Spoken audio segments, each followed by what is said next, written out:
रामदेव जी महाराज अखंडानंद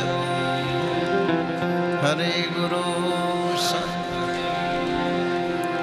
सर्व संतन सनातन धर्म सतकबीर सवारा गुरुदेवदास महाराज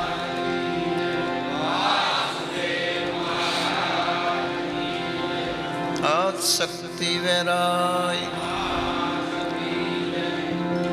गुणवती महाराज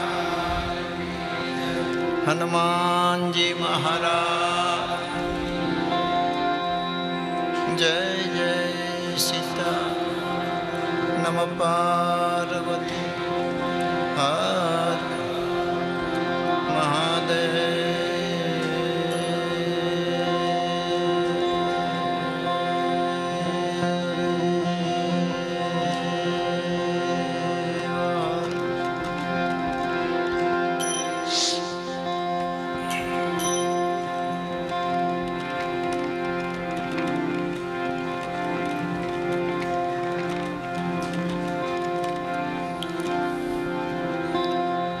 अनित वस्तु जैसे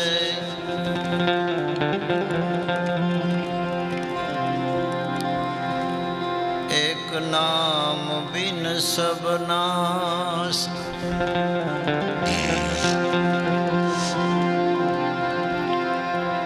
अनित वस्तु जैसे एक नाम बिन सब नाश।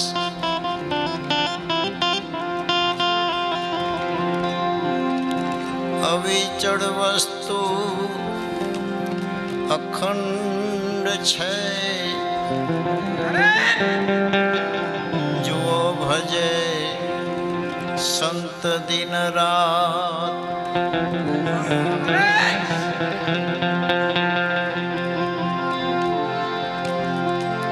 दंभ कपट थी सदा रहे दूर। सदगुरु पहुँचाड़े साहेब हजूर। सदगुरु नी लोपे नहीं आण तो फिर ना आवे 84 खान।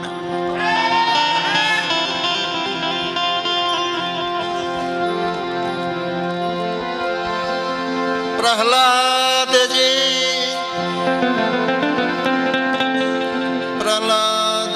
पात्र हता जन प्रभु मड़ाली हती प्यास।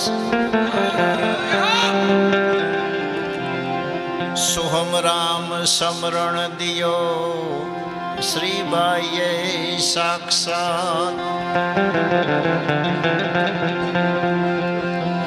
हरणाकंस हठ करी काढ़ो प्रहलाद ना प्राण।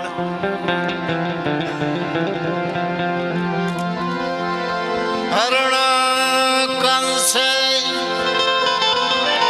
हठ करी काढ़ो प्रहलाद ना प्राण। साम दाम दंड भेद दई अने पहुंचाड़ो मसाण। अखंड जाप अंतर विषय ईसो हम राम नु नाम। पुत्र प्रहलाद भजतो रहो असुर आवी गयो काम।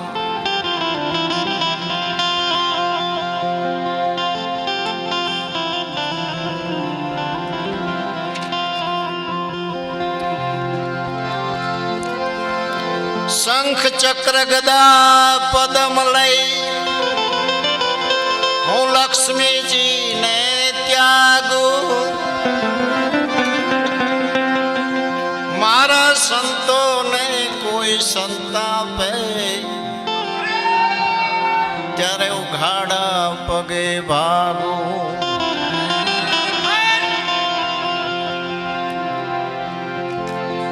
અરજણો બધી વિશ્વમાં વ્યાપી રહ્યો હરિજને મને હરદામાં સમાવ્યો. સંકટ પડ્યા તોય છોડો નહીં મારો અવગુણ કદી ન આવ્યો. અર્જુન એક હરિજનથી હું પરો નથી વાતું લેજો જાણી. સવો કહે સંતોને જેણે સંતાપ્યા એની કેવાન રાખી કાણી. દગો કરે પોતે દાજે આમાં બીજાને શું છે. કર્યા ભોગ થયા રોગ આમાં બીજાને શું છે. વિષ્ણુ મહાબળિયા જ્ઞાતા વનરાને છડવા પથ્થર થઈ પોતે પડ્યા આમાં બીજાને શું છે. દગો કરે પોતે પોતે દાજે રે આમાં બીજાને શું છે. નાગરોએ હિંમત ધારી નરસૈયાને મેલો ટાળી. બ્રાહ્મણ દલિત એક થાળી આમાં બીજાને શું છે. દગો કરે પોતે દાજે આમાં બીજાને શું છે.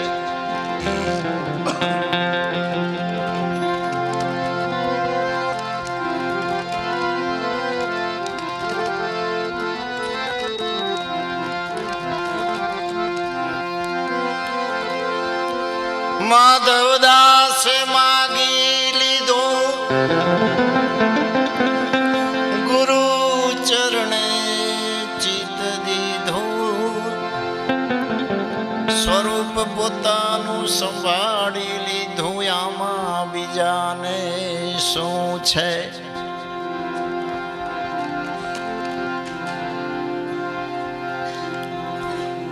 આજે દ્વારકાધીશને યાદ કરીએ. તમે મારા શ્યામ છો ગિરિધર ગોપાલ છો. ગિરિધર ગોપાલ છો રાણી રે રાધી કાના.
તમે આવો તો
અમને રડાવો ડબલ અમને રડાવો છો રાણી રે રાતી ધીમે ધીમે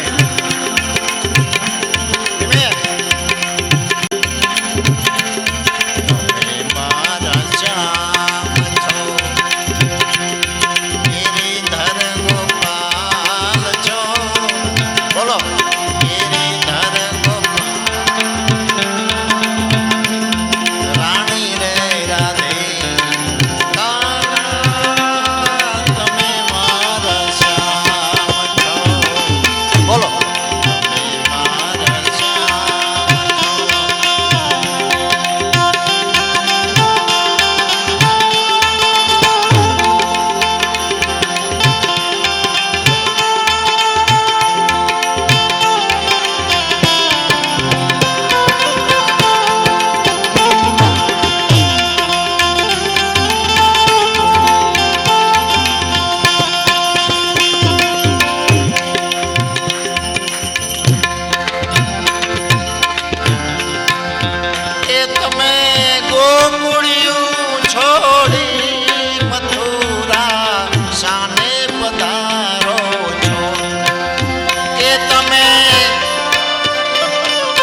ફાગણ સુદ પૂનમ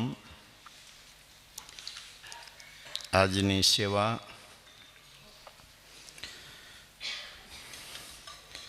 ગામ બોટાદ, રતનપુર, તરગડા, કુંડલી, સોનગઢ, કારિયાણી, લાખણકા, રંગોળા, ભદ્રાવળી, લાઠીદળ, સાળિંગ, પરડા, ગોરડકા, માલપરા, ચોસલા, પીપળિયા, વીરવા, બાબરા, મેઘુડિયા, નાની વાવડી, ગઢડા, હામાપર, તાજપર, જાડીલા, દાંતરેટિયા, નાગલપર, ભીમદાડ, ભડલી, સરવા, પાટી, ગાળા, ચોક.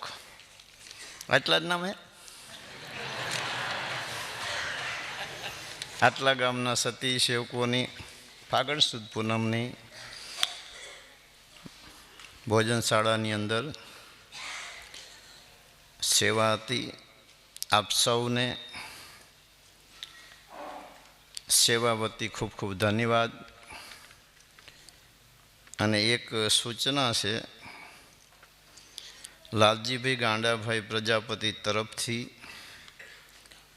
ભવ્ય સંતવાણીનો પ્રોગ્રામ, ગુરુ મહારાજની પધરામણી અને સત્સંગનો અવસર તારીખ 21/3/2020 શનિવાર, સ્થળ આનંદ ભુવન, સુરેન્દ્રનગર. દરેક સતી સેવકોને, ભજન પ્રેમીને લાલજીભાઈ ગાંડાભાઈ પ્રજાપતિ તરફથી આપ સૌને આમંત્રણ છે. આજના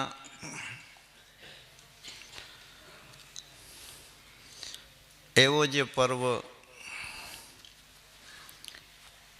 વર્ષની અંદર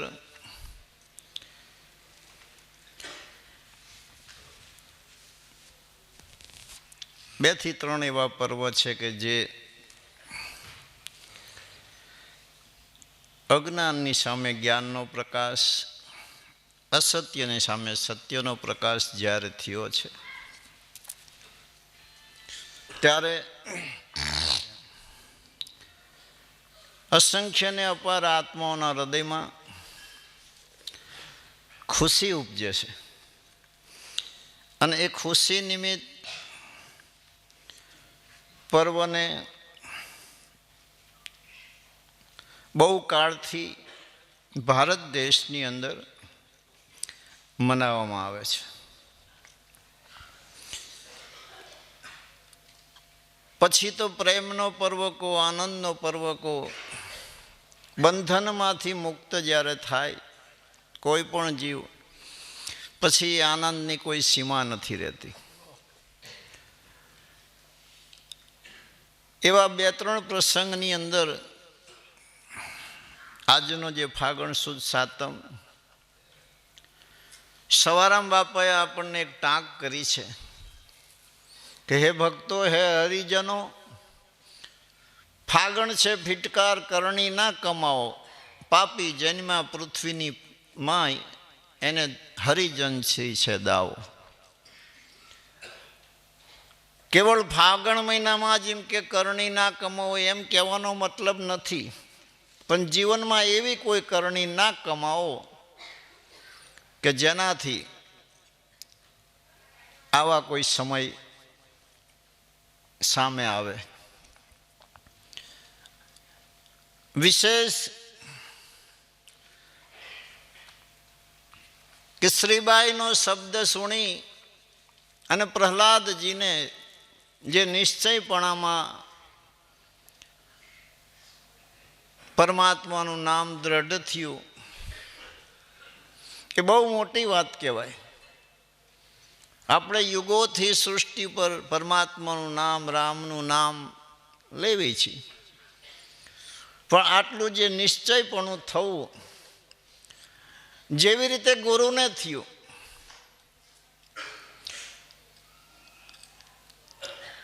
આપણા જે સંસારના 4 આશ્રમ છે, 4 બ્રહ્મચારી આશ્રમ, ગ્રસ્તાશ્રમ, વાનપ્રસ્થ અને સંન્યાસ આશ્રમ, એના 25-25 વર્ષના 4 ભાગ પાડ્યા છે. તો જે દિવસે 22 વર્ષની ઉંમર પ્રહલાદજીની હતી ત્યારે એ પિતાના વાતાવરણમાં હતા અને પિતાની હરણાકંસની જ દુવાઈ પોતે ફેરવતા હતા. કે કોઈ પણ વિષ્ણુનું નામ ન લેવું જોઈએ. એ વાતાવરણ જીવોના ઉપર કેટલું વજનરૂપ હશે એ તો એ વાતાવરણ જેને સહ્યું હોય એને ખબર પડે. રાત્રે નગર ચર્ચા માટે પ્રહલાદજી ખુદ નીકળે છે. શ્રીબાઈ કુંભારની આ એવો પ્રસંગ બન્યો, એમને લીંભાળો ગોઠવો હતો અને સાંજે લીંભાળો વાસણથી ગોઠવી ઘાસ ફૂસ કચરો નાખી એ જલાવી દીધેલો. ને પછી એક ઘટના બની કે ભોંયરાની અંદર જ્યારે શ્રીબાઈ ભજન કરતા તમે બિલાડીના માથા પર એક દીવો રાખી, આ મહાપુરુષોની સમસ્યા છે. ગુરુ ગમથી સમજાય તો સમજજો. દીવો રાખી રામ નામની કથા કહેતા હતા શ્રીબાઈ.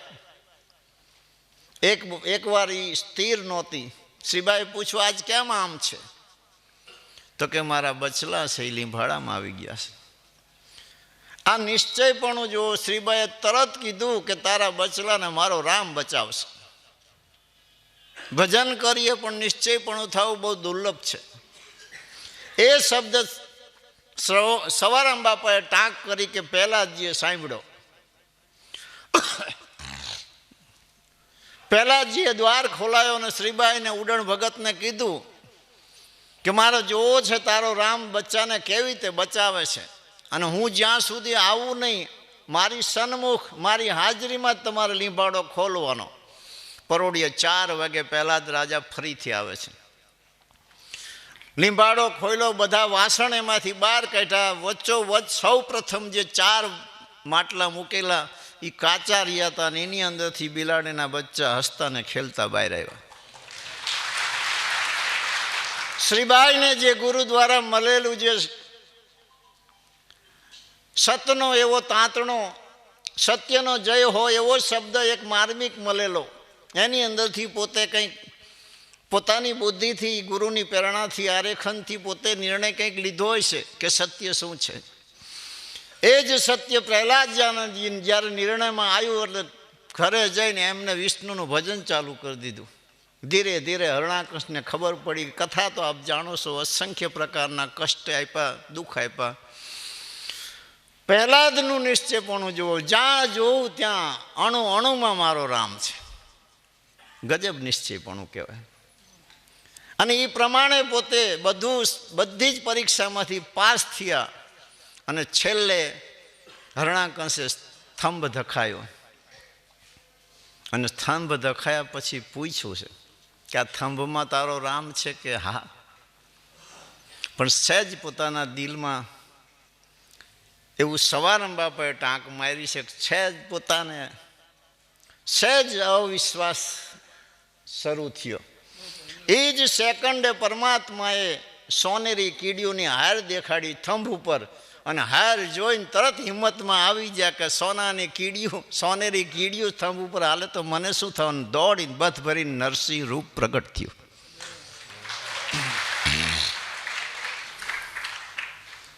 અસુરો, દુશ્મનો, રાક્ષસો જે કંઈ જીવોને ત્રાસ આપતા હતા એ ત્રાસથી પ્રજા હાહાકાર થઈ ગઈ હતી. અને પરમાત્માની સામે તો પણ જોકે પરમાત્માનો નિર્ણય પણ આજ આપણે લઈ શકીએ, ત્યારે હાજર હોય તો આપણે પણ ન લઈ શકીએ. કારણ કે પરમાત્મા સ્વરૂપ વિભૂતિ જ્યારે માનવ દેહ લઈને આ સૃષ્ટિ પર આવે છે ત્યારે પહેલાં જ અવગુણનું ઠામ જે શરીર છે એની નજીક જતા રોકે છે. તો બીજો ભગવાન તો કોઈની નજરમાં આવ્યો નથી આજ સુધી. પ્રેરિક ભગવાન આવ્યો છે, સ્વરૂપ લઈને પણ આવ્યો છે, પણ સ્વરૂપ તો માનવ દેહ છે. એવું સ્વરૂપ લઈને આજ સુધી આવ્યો છે કે જે આપણને ન ગમે, અને એવા ટાણે આવ્યો છે કે આપણે ટાઈમ ન હોય. એને જો ઈચ્છા થઈ તો એને આંખું આપી છે, બુદ્ધિ આપી છે, ને એવા એવા ભક્તો સંતો એના દીદાર કર્યા છે. છેલ્લો ઉપાય એક સવારામ બાપાએ એવો પણ નોંધ્યો છે કે કંસની બેન, આ જે હોલિકા દહન છે ને, હોલિકા કંસની બેનનું નામ હતું, એ વજરની હતી. હોલિકા ખડકી અને પ્રહલાદને ખોડામાં લઈ કંસની બેન પોતે હોડીની અંદર બેસે છે ને હોડી જલાવે છે. પણ તોય બન્યું શું? હોલિકા જલી ગઈ અને પ્રહલાદ બચી ગયા. યુગે યુગે ભક્ત અને ભક્તિનો મહિમા વધારવા માટે પરમાત્મા આવા પ્રકારના કોઈ આપણા માટે અસાધારણ કામો કરતા હોય છે, જેથી કરીને ભક્તને મદદ મળી જાય કે લાવો ને ભગવાનનું ભજન કરી, સાધુ સંતની કંઈક સેવા કરી, એમાંથી જે ખુશી ઉપજી, રંગ ગુલાલ જે ઉડ્યો હોય છે અને પ્રેમ હોય છે. આજની તારીખે માણસ એવું વિચારે હોળી ખેલો તો થોડુંક ધ્યાન રાખો. હોળીમાં ધ્યાન રાખવાનું આવે? સવારામ બાપાએ લખ્યું છે, હર સંગાત હોળી ખેલન લગ્યો મનવો હમારો. હોળી તન મનથી ખેલાય છે, જ્યાં તન મનની શુદ્ધિ નથી એ ભૂમિકા છે.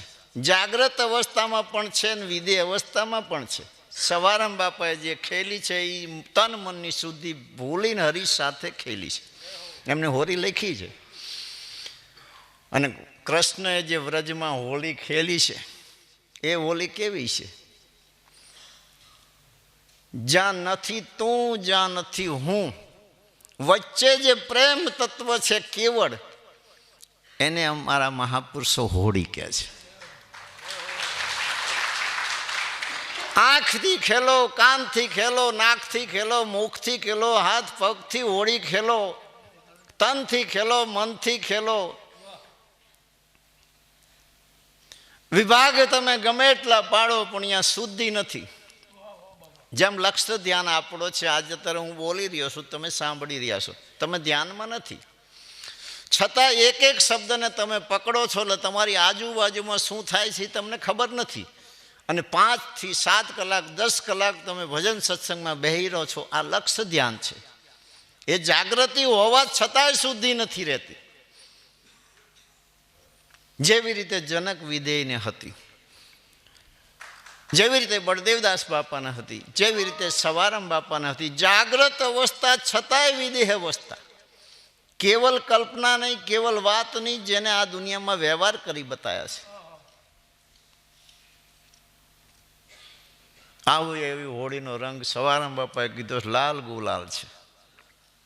એનો અર્થ શું થાય? એ એક મસ્તી છે. એ મસ્તીની આ 52 અક્ષરની અંદર કોઈ વાત નથી આવતી. શુદ્ધિમાં આવ્યા પછી કંઈક ખ્યાલ આવ્યો છે. જીવતા મરી અને એ ઘરે જઈ એ સંદેશા મેળવી, આનંદ કરી, લક્ષ્ય લઈને પાછા જીવતા થઈને આપણી સામે આ સંદેશા મૂકતા ગયા છે. આ એ મહાપુરુષોના શબ્દોને આજે આપણે ઝીલી રહ્યા છીએ.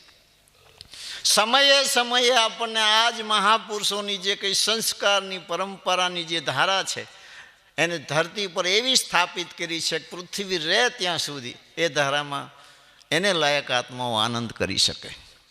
જે ખાતાનો જીવ હોય એને એમાં જ આનંદ આવે છે. તમે બીજા ખાતાના જીવને આમાં ભેળવો તો એને આનંદ નહીં આવે, એ શક્ય જ નથી.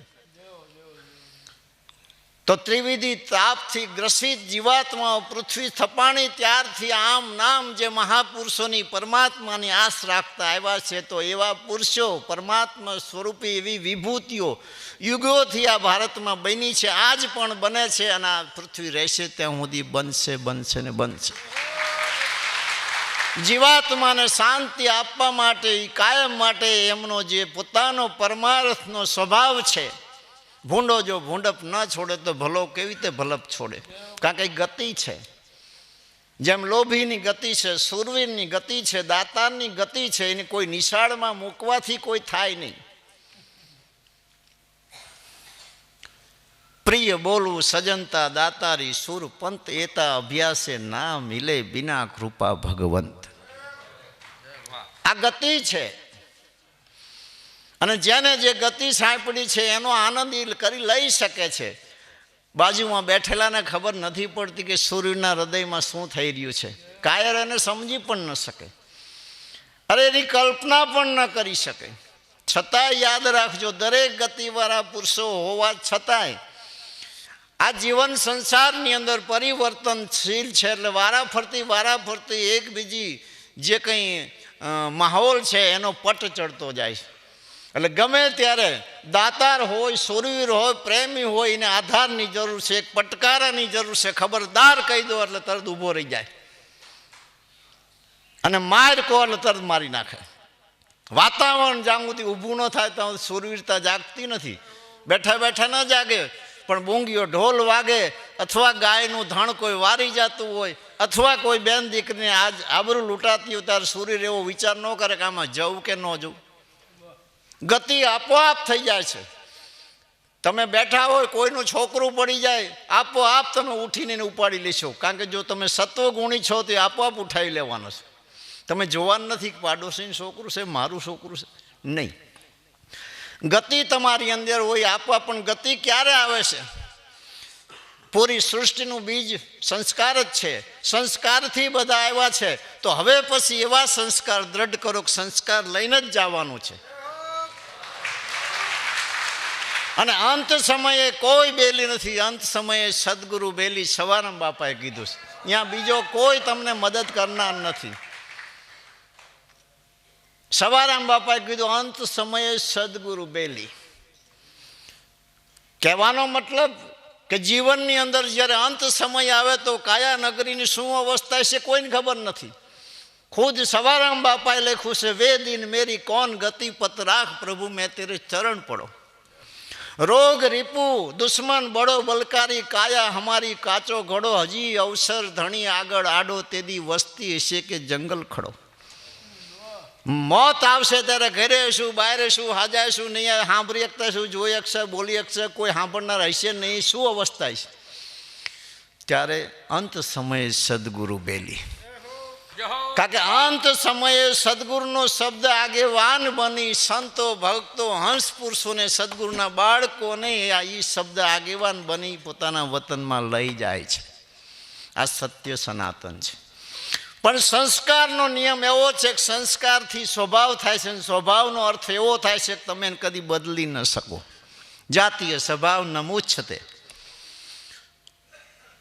તો માયિક સંસ્કાર પાડ્યા કરતા જે ઈશ્વરી સંસ્કાર આપણા મહાપુરુષો વેદ પુરાણ શાસ્ત્રો ગીતા અને મહાપુરુષની વાણી અને મહાપુરુષો ખુદ જે ઈશ્વરી સંસ્કાર બતાવે છે, એને રાત દિવસ કાળમીંદ મંદિરના જે પગથિયા કાળમીંદ હોય છે, આપણા પગથી 100 વર્ષે ઘસી થાય છે. કરત કરત અભ્યાસ જડમતી હોત સુજાન. ધીરે ધીરે ભજન સત્સંગ સાધુ સંતનો સંગ કરતાં કરતાં ટેવ ધીરે ધીરે ધીરે વ્યસન થાય છે. વ્યસન એકદમ ટેવમાંથી તન મનની અંદર વ્યસન ઉતરી જાય છે. પછી તમને કોઈ કહેશે કે આને મૂકી દે, તો તમે કહેશો મૂકાતું નથી. હા, તમે વ્યસનવાળાને કહી જુઓ કે ભાઈ તું આ વ્યસન મૂકી દે. બાપુ મૂકી દેવું પણ મૂકાતું નથી. મૂકી દે એટલે ટાંગા કામ ન કરે, હાથ નો કામ કરે, મગજ નો કામ કરે, 20 વરાથી અફીણ લેતા એ કામ કરે ના કરે. એમ સારા જે ઈશ્વરી સંસ્કાર છે, રાત દિવસ નાખવાથી 15, 20, 25 વર્ષ જો ઘસારો થઈ ગયો, હાડો હાડ તન મનમાં એ સંસ્કાર પ્રકૃતિમાં પરણવે છે, પ્રકૃતિ બની જાય છે, પ્રકૃતિમાં એ હાડ થઈ જાય છે. પછી લાખો માણસો તમને માર્ગથી છટકાવવાની કોશિશ કરે તો તમે છટકી નહીં શકો. એ સંસ્કાર તમને પકડી રાખશે. અને એ સંસ્કાર અંત સમયે આપોઆપ સ્ફુરે છે.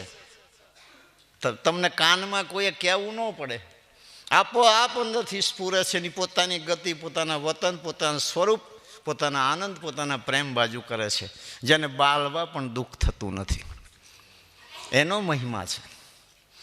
મહાપુરુષોના પડખા સેવાનો જો મહિમા ન હોય તો અનંત જીવ યુગોથી આજ પણ નથી ખબર પડતી તો એ રાહ ઉપર જીવો આનંદ કરી રહ્યા છે, લક્ષ્ય બાંધી રહ્યા છે, દોટ મૂકી રહ્યા છે. લાવો કંઈક ના કંઈક સાધુ સંતની સેવા કરી, કંઈક ક્યાંક કોઈ तुलसी आ संसार में सबसे मिलिए धाय ना जाने कौन रूप में नारायण मिल जाए. बधाए पुरुषों लक्ष्य आप्यो छे, कंईक नहीं कोशिश करता क्यारेक कोईनी खुशी उपजी जाए, कोईनी करुणा थी जाए, कोईनी दिलनी दुआ मળી જાય, અથવા કોઈ મહાપુરુષનો પંજો, જેમ લક્ષ્મણ બાપુએ કીધું એમ, પડી જાય, વાહ ભાઈ વાહ. પણ આ તરત ન થઈ. 2 દી કોઈ ચલમ પાય, 5 દી થેલાવું પડે, 5-10 વર્ષ ચીપિયા ફેરવાય, એમ ન થાય. કારણ કે પહેલાં સવારામ બાપા કહ્યું સમાગમ કરો સંતનો હતો ફના જગત ફેલાણી. સમાગમનો મતલબ શું? બેયની ધારા એક થવી જોઈએ. ત્યાં સુધી હૃદયમાં ખુશી ઉપજતી નથી. હૃદયમાં ખુશી ન ઉપજે ત્યાં સુધી મારી પાસે જે સંપત્તિ હોય તમે લઈ ન શકો, અને તમારી પાસે જે સંપત્તિ હોય હું ન લઈ શકું. તાસીરનો જ્યારે મેળ આવે છે, સમાગમ એને કહેવાય, એક તાર થાય. આ તો ફના જગત ફેલાણી. સેવા તો બધા જ કરતા હોય, પણ હૃદયમાં ઉતરવું ને એ બહુ કઠિન છે. વર્ષો સુધી નજર રાખવી પડે છે કે મહાપુરુષને, આપણા ગુરુને શું ગમે છે, આપણે કેવી રીતે બેસીએ તો ગમે છે, આપણે કેવી રીતે બોલીએ તો ગમે છે, આપણે શું કરીએ તો ગમે છે, એની નજર રાખવી પડે છે. અને એવું જે વિવેકી જો વાતાવરણ કોઈ મુજરો કરીએ કે કોઈ રહેણી કહેણી રહીએ કે, તો એને શું દુર્લભ છે? કાંઈ દુર્લભ નથી. કેવળ બસ આ જે કંઈ દેહના જે ધર્મ છે, આયુષથી જે શ્વાસા બંધાયેલા છે ત્યાં સુધી બસ એને દેહના ધર્મ જ બજાવવાના છે. બાકી મુક્તિ મોક્ષ તો એના માટે સામાન્ય વસ્તુ છે. પણ જ્યાં સુધી સમાગમ ન થાય ત્યાં સુધી આ વસ્તુ શક્ય નથી.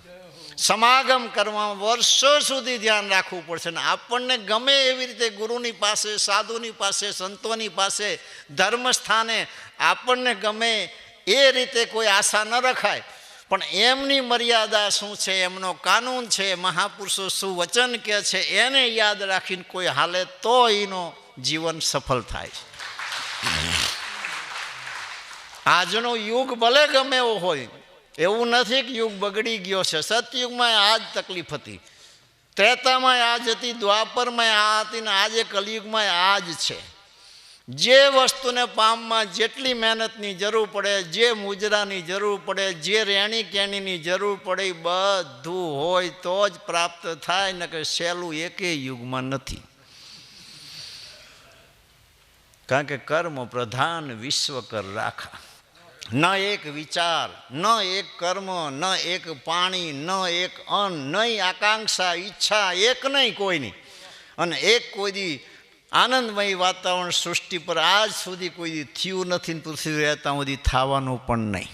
ભિન્ન ભિન્ન વિચારોની ધારા, ભિન્ન ભિન્ન કર્મના કારણે જીવ પોતાની જે કંઈ ભાવના ઈચ્છા એની જ આગેવાની છે. ભાવના ઈચ્છા દ્વારા જ પોતે સમયે સમયે દેહ બદલી આ સૃષ્ટિમાં આવે છે. અને જ્ઞાન કરતાં કરતાં આમ નામ જે કંઈ કડવા મીઠા સવારામ બાપાએ કીધું મેવા ભોગવીને પાછો એ આગળ એની ગતિ કરે છે. તમને મને આવો માનવ અવતાર મળ્યો. અરે માનવ અવતાર તો ઠીક, આટલી ઉંમરે સમજણ આવીને એ જ આપણે બળભાગી છીએ. ન કે 80 વર્ષે આવે તો કરવું શું? ભજન ગમે, સત્સંગ ગમે, સાધુ સંતની સેવા ગમે, ગુરુચરણે ગુરુ પૂજન કરીએ, બાપાના દર્શન કરીએ, સ્તુતિ પ્રાર્થના કરીએ. વર્ષોથી આપણે 103-4 વર્ષથી આમના આ એક વાતાવરણમાં આનંદ કરીશ. વાતાવરણનો કેવો પરિભાવ છે તમે યાદ રાખો કે વાતાવરણની બહાર તમે નીકળો એટલે વાર્તા પૂરી. ભેંસું આખું ખાડું લઈને ભરવાડ તલાવ જાય, પાણીમાં બેવે, બધી માખીઓ કાંઠે હોય, પહેલી નીકળે ને બધી ચોટે. એમાં એક વાતાવરણ છે મહાપુરુષોના ભજન, સત્સંગ, સાધુ સંતની સેવા, એવું જ એક વાતાવરણ છે. સંગ કરો તો કોનો કરો? કે આપણે જે માર્ગે જાય છીએ, આપણા માર્ગના માલમીઓ હોય, આપણી ભાષાના માલમીઓ હોય, આપણી રહેણી કહેણીને બરાબર હોય, એનો સંગ કરો. અને તો તમને એ સંગ પ્રબળ શક્તિ આપશે. કારણ કે આધાર સાપેક્ષતા આ દુનિયામાં જરૂર છે. હું ખુદ એમ કહું કે આમ કંઈક છે, કોઈને નહીં ગળે ઉતરે, પણ હું એમ કહું કે નરસિંહ મહેતાએ કીધું છે, સવારામ બાપાએ કીધું છે, બળદેવદાસ બાપાએ કીધું છે, કબીર સાહેબે કીધું. હું એમ જ્યારે કહું ત્યારે માણસને ગળે ઉતરવાનું. કારણ કે સાપેક્ષતા વિના આ મન માને નહીં. બીજું આ દુનિયામાં અજબ ખેલ એ છે કે મન મેવાસી છે. આપણા મહાપુરુષોએ ભજનમાં ગાયું છે, મેવાસી કોને કહેવાય? સારાનું સગું. એને સારું જ ગમે છે. બોલો, ગમેનું મન હોય ને અનંત મન છે અનંત આત્માઓના, બધાના મન એક સરખા નથી, પણ એ મેવાસી છે એને સારું ગમે. પણ માથાકૂટ એ છે કે સારું શું એને ખબર નથી, એટલે બદલ કરવું પડે છે. અને એક ચાખી જુએ ને પછી એમાં બીજું જો ચાખી જાય ને તો ઓલાને મૂકી દે કે આના કરતાં આ સારું છે. પણ જો એમાં ઊભો રહી જાય તો પ્રોગ્રામ પૂરો. વાટે ને ઘાટે વિલંબ ના કીજીએ. બસ જીવનમાં આવ્યા છીએ, એક વાટ છે ને એક ઘાટ છે. આ મોહમાયાના સંસારની અંદર, અસાર સંસારની અંદર, સંશય ભરેલા સંસારની અંદર બધામાં આપણે નિમિત્તથી છતાંય આપણને કંઈ ખબર નહીં. આ એવો કીર્તનનો અજબ ખેલ. એ ખેલને પરમાત્માની પ્રાપ્તિ કરવી હોય, ભગવાનનું મિલન કરવું હોય, આત્માની પ્રાપ્તિ કરવી હોય, આત્મપદની પ્રાપ્તિ કરવી હોય, જે કંઈ કરવું હોય સદગુરુની કૃપા વિના કદી શક્ય નથી અને નથી. ફાગણ સુદ પૂનમ નિમિત્તે 2 દી પહેલાં જ રાજકોટમાં પ્રોગ્રામ હતો. 3-4 હજાર પબ્લિક હતી. એના એ આત્માઓ હંસપુર પાસે આજે અહીં આવી ગયા. વરી પાછા 6 દી પાછા પોરબંદરમાં છે. તમારી મહેનતને ખૂબ ખૂબ ધન્યવાદ. પણ એ તમારી મહેનત નથી, મહાપુરુષોની મહેનત છે. આપણે ચઈ રખડતા હતા તો એમને ગોતીને બાંધ્યા છે. અને હવે સટકી શકે એમ છે નહીં. તો ગુરુ મહારાજના ચરણોમાં, સદગુરુ શ્રી બળદેવદાસ મહારાજ, ગુરુ શ્રી સવારામ સાહેબના ચરણોમાં કોટી સાષ્ટાંગ દંડવત પ્રણામ કરી, અમારા ઈષ્ટદેવ શ્રી ચેતન બ્રહ્મ રણુજાના રાજવી શ્રી રામદેવપીર બાપાના ચરણોમાં કોટી સાષ્ટાંગ દંડવત પ્રણામ કરી, સાધુ સંતો જે કંઈ અહીંયા ઉપસ્થિત હોય ગુપત પ્રગટ એમના ચરણોમાં વંદન કરી, સાજંદા કલાકારોને વિશેષ લક્ષ્મણ બાપુને દિલથી આવકારું છું. આપ આટલી મોટી સંખ્યામાં ભાઈઓ તો બહેનો દરેક આત્માને મારા હૃદયથી ખૂબ અભિનંદન, ધન્યવાદ. જય શ્રી રામ.